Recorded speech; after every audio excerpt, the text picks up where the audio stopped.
పల్లెలో బాణంలే సొచ్చనే రేవంత్ అన్న రాకతో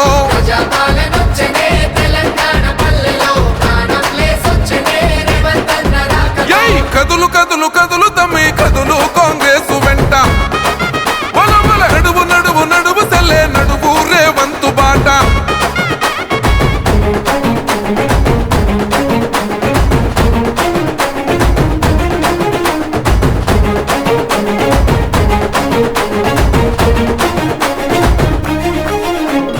దొరగారి పాలనలో కొరగాని బతుకులాయ వశపడని అప్పులతో చెప్పలేని తిప్పలాయే పేదోడి గుడిసెలోన గుడ్డి దీపం వెలుగదాయే ఉన్నోని భంగులాలు పున్నమూల ఎలిగిపాయే అరే నిలువున కూలిందిరో నియంతల పాలన నిజమే.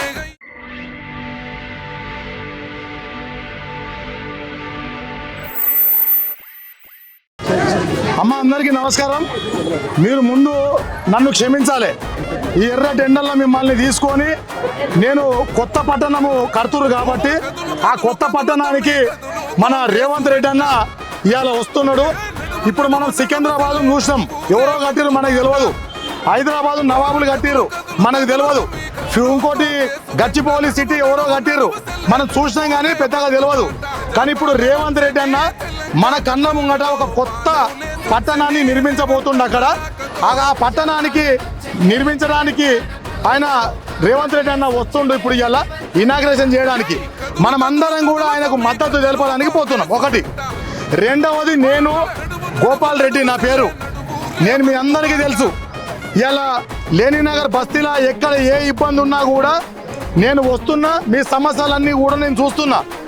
నేను ఎందుకు వస్తున్నా అంటే రాబోయే ఎలక్షన్లలో కార్పొరేటర్ అభ్యర్థిగా మీ దగ్గరికి వస్తున్నా. నేను అర్థమైందమ్మా?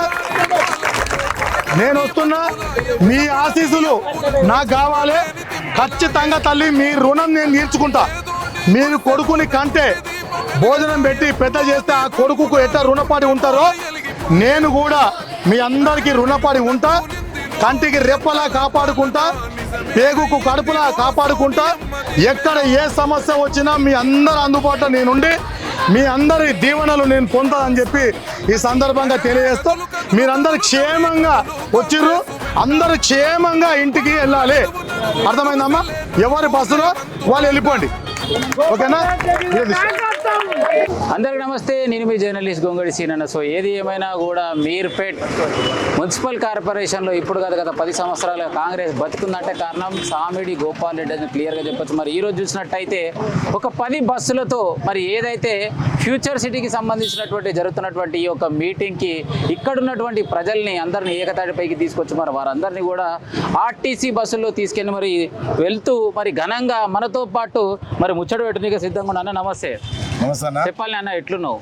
చాలా బాగున్నా. మరి ఏంది ఈ రోజు ఇంతగానో మరి ఇంతమంది ప్రజల్ని తీసుకొని ఇంతకు ఏడిపోతున్నావు? ఏం చేద్దాం అనుకుంటున్నావు? ఇంతకు ఏం ప్రోగ్రామ్ ఉంది అన్న? ఇప్పుడు ఆనాడు బ్రిటిషర్లు సికింద్రాబాద్ని కట్టారు, కొత్త సిటీని. అది మేము చూసే భాగ్యం మాకు లేకుండే. నవాబులు హైదరాబాదును నిర్మించారు, అది కూడా చూసే భాగ్యం మాకు లేకుండే. గతంలో వైఎస్ రాజశేఖర రెడ్డి గారు మరియు ఇంతకుముందున్న ముఖ్యమంత్రి ఇద్దరు కలిసి ఒక కొత్త సిటీ, సైబర్ సిటీని నిర్మించారు. అది కొద్ది గొప్ప మేము చూసాం, వయసు సరిపోలే అప్పుడు. కానీ ఇప్పుడు మా రేవంత్ అన్న గారు చేపడుతున్నటువంటి ప్రతిష్టాత్మకంగా చేపడుతున్నటువంటి కార్యక్రమం ఫ్యూచర్ సిటీ. ఈ ఫ్యూచర్ సిటీలో ఈ తెలంగాణ రాష్ట్ర ప్రజల ఫ్యూచరే మారబోతున్నటువంటి సందర్భం ఉంది. అందుకు సంతోషించి మా కళ్ళతోటి మా కాంగ్రెస్ పార్టీ ఆయంలో ఈరోజు కొత్త సిటీని నిర్మించబోతున్న తరుణంలో మేము కూడా వారికి చేదోడు వాదోడుగా సీఎం గారికి ఉండాలన్న సంకల్పంతో మా కాంగ్రెస్ పార్టీ నాయకులు ప్రశాంత్ హిల్స్ డివిజన్ 58 నుంచి దాదాపుగా 1500 మందిని కలిసి మేమందరం కూడా వారికి సపోర్ట్గా నిలవడానికి వెళ్తున్నాం. సో ఈ మధ్య చూసినట్టయితే ఎక్కడ సమస్యలున్న సామిడి గోపాల్ రెడ్డి మాత్రమే కనిపిస్తుంది. ఎందుకు మరి ప్రజల మీద అంత ప్రేమ ఎందుకు ఎక్కువ అవుతుంది అన్న? నేను గతంలో 10 సంవత్సరాల అధికార పార్టీ లేకున్నా కూడా నేనే నిలబడి మాట్లాడినా. సబితా ఇంద్రారెడ్డి గారు ఉన్నప్పుడు కూడా, తెలంగాణ రాష్ట్ర ప్రభుత్వం ఉన్నప్పుడు కూడా, బీఆర్ఎస్ పార్టీ ఉన్నప్పుడు కూడా నన్ను ఎన్నో రకాలుగా ప్రలోభాలు పెట్టి భయపెట్టినా కూడా నేను ఎక్కడ పోకుండా కాంగ్రెస్ పార్టీ జెండాను ఎత్తి కండువను భుజాన పెట్టుకొని నేను 10 సంవత్సరాలు అయితే పబ్లిక్ సర్వీస్లో ఉన్నా, నేను ఎక్కడ పోలేదు. కాకపోతే అప్పుడు నేను ఏమి చేయాలనుకున్నా కూడా నాకు బలం అనేది లేదు. ఈరోజు కాంగ్రెస్ పార్టీ అధికారంలో ఉంది, రేవంత్ రెడ్డి అన్న గారు చేరువలో ఉన్నారు.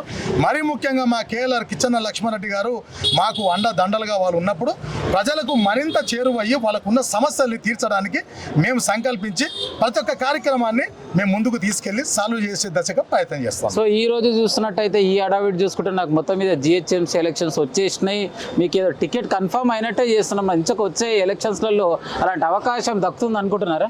అన్న నేను ఒకటి కాంగ్రెస్ పార్టీని నమ్ముకున్నా, ఆ పైన భగవంతుని నమ్ముకున్నా, అటు రాష్ట్రంలో రేవంత్ అన్న గారిని నమ్ముకున్నా, అటు మా పిసిసి అధ్యక్షుడు మహేష్ గౌడ్ అన్న నమ్ముకున్నా, మరీ ముఖ్యంగా మా నియోజకవర్గంలో కిచ్చన్న లక్ష్మారెడ్డి అన్న నమ్ముకున్నా.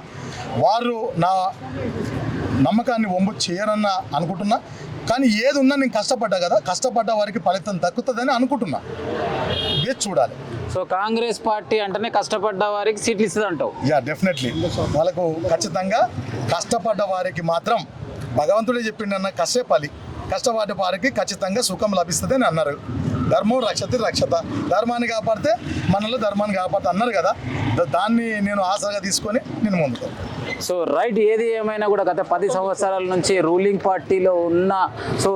పార్టీలో ఉన్నటువంటి మినిస్టర్ పైన నేను చాలా ఫైటింగ్ చేయడం జరిగింది. ఇప్పుడున్నటువంటి మా పార్టీ రూలింగ్లో ఉంది. సో ఏది ఏమైనా నేను చేసినటువంటి కష్టంలో భాగంగా మరి అప్పటి నుంచి ఇప్పటి వరకు అధిష్టానం చూస్తూనే ఉంది. సో వచ్చే ఎలక్షన్లో మాత్రం తప్పకుండా మరి ఒక కార్పొరేటర్గా అవకాశం ఇస్తే గెలిచి చూపిస్తా అని చెప్పేసి తన మాటలో తెలియజేయడం జరిగింది.